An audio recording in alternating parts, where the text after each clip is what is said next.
Tem essa cientista aqui, a doutora Tamara Russell. Ela desenvolveu essa técnica que ela chamou Body Mind Training, que é um compilado de uma abordagem que une a meditação, as artes marciais e a neurociência. Então é assim, é o mesmo fundamento da meditação tradicional, que é você estar ali presente no momento, minuto a minuto, e prestar atenção de propósito em alguma coisa, que aí não é não pensar em nada, é focar a sua atenção, conseguir tirar todos os distratores de pensamento e estar ali no momento presente. Isso que é o mindfulness. Então o fundamento é o mesmo, só que a forma de fazer vai ser um pouco diferente daquela tradicional de sentar e meditar. E tem os ganhos a mais, porque quando nós falamos de trabalhar o corpo, a gente fala que o corpo está totalmente, o movimento, ele está totalmente relacionado com o nosso desenvolvimento cognitivo. A criança, quando ela está ali entre 1 ano e meio, 2, que ela começa a desenvolver mais habilidades motoras, de engatinhar, começa a se equilibrar em pé, andar, ela consegue desenvolver maior habilidades cognitivas por causa do movimento. Então tem uma ligação muito estreita nisso. E evolutivamente, a gente começou a ter um cérebro mais racional à medida que os nossos movimentos finos, nossa coordenação motora fina foi se aprimorando. Então tem uma ligação muito estreita entre a cognição e o movimento. Então quando a gente pratica o mindfulness em movimento, a gente também está trabalhando o cérebro de uma outra forma que eu já vou explicar aqui para vocês mais a fundo. Outra coisa é assim, o nosso corpo é a parte visível da nossa mente. Então quando a gente olha um padrão no nosso movimento, fica mais fácil da gente fazer a leitura dos nossos padrões mentais. Porque muitas vezes é super difícil entender as pegadinhas que a gente coloca para nós mesmos, os nossos autossabotadores, os caminhos que a gente fica repetindo. E quando a gente vê isso no corpo, fica mais fácil de entender o que está acontecendo isso lá na mente. E por fim, a gente consegue efetivamente mudar estruturas e funções aqui na nossa mente, por causa da mudança do corpo. Esse exercício que eu vou passar aqui para vocês, além de a gente se obrigar a focar em algo, ele ajuda a gente a desenvolver essa área que está relacionada ao ritmo interno. O que é isso? Aqui no nosso cerebelo, que é justamente a parte do corpo relacionada ao movimento, principalmente aqueles que são mais automáticos. Então, como assim? A gente começa a aprender a dirigir. Então, quando a gente ainda não está naquele automático, que a gente precisa ainda pensar para olhar, para dar certo e tal, a gente está usando lá as funções executivas. Então, a gente está usando uma parte que a gente precisa pensar ali o tempo todo. À medida que esse movimento já ficou automático, ele vai lá para o cerebelo, vai para uma outra área. Essa é a área dos movimentos automáticos, vai para lá. Então eu nem preciso mais olhar onde está a marcha, eu já ponho lá e mexo os carros automáticos, enfim. Eu nem preciso mais pensar em frear, o meu pé já faz sozinho, eu olho antes de ir, dou seta, enfim. Então eu não penso mais, isso está automático. E essa mesma área, ela trabalha o nosso ritmo interno. Então aquela noção assim, do que vem antes do que? Sabe, quando eu vou caminhar, o meu cérebro está pensando, antes de eu ir eu preciso transferir o peso para cá, aí eu vou fazer o movimento, o pé está indo, eu transferi para o outro lado, aí antes de fazer, enfim, ele está planejando tudo isso.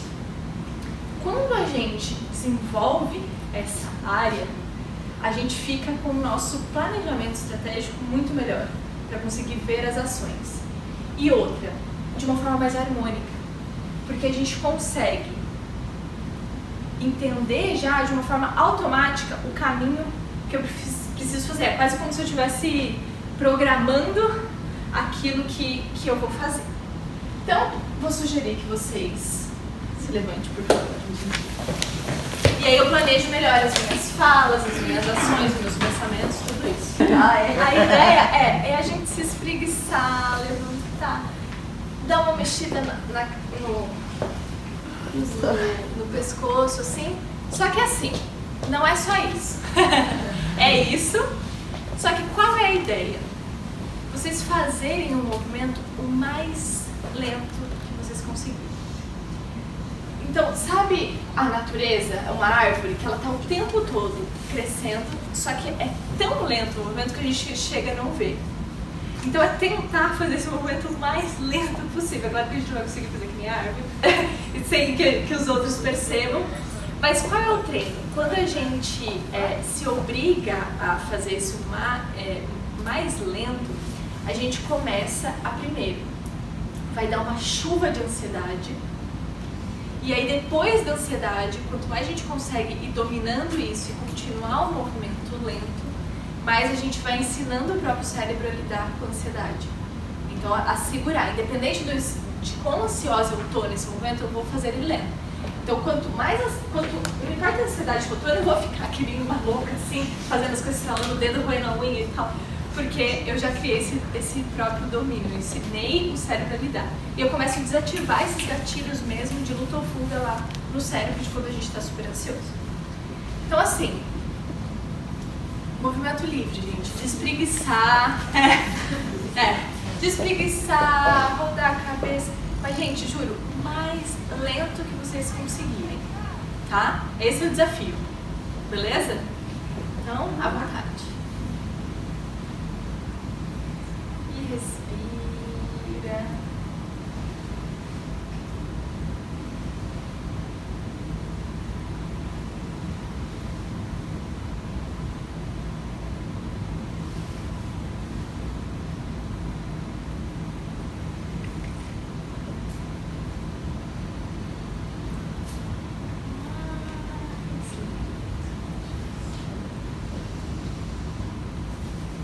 Se for sorrir, sorri bem lento.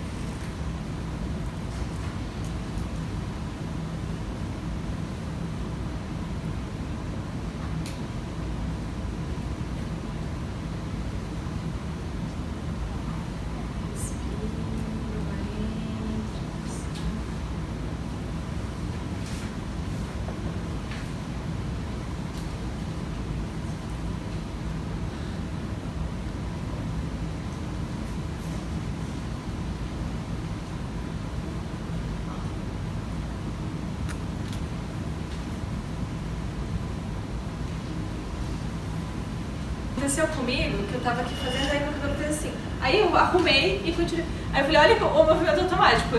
Teoricamente, se eu tivesse ali, eu teria deixado até o cabelo pra poder pôr ele atrás da orelha. Da orelha. Melhor fechar o olho pra não dar nervoso.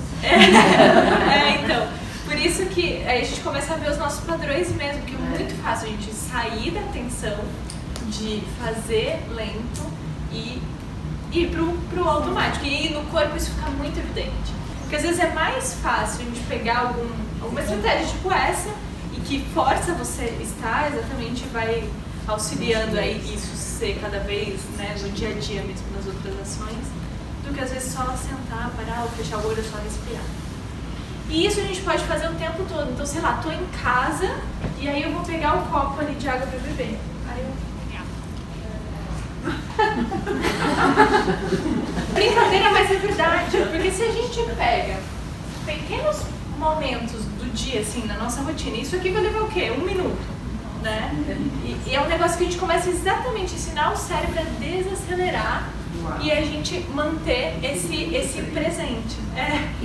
E aí no começo vai dar essa ansiedade do tipo, ai, eu quero jogar água, eu quero beber água, eu quero não sei o que e tal. Mas aos poucos a gente vai desativando exatamente esses gatilhos de ansiedade. Ele vai conseguindo se auto-equilibrar, independente do tipo, quero chegar no rolo, ai, que bonito, não sei o que, eu consigo lidar melhor.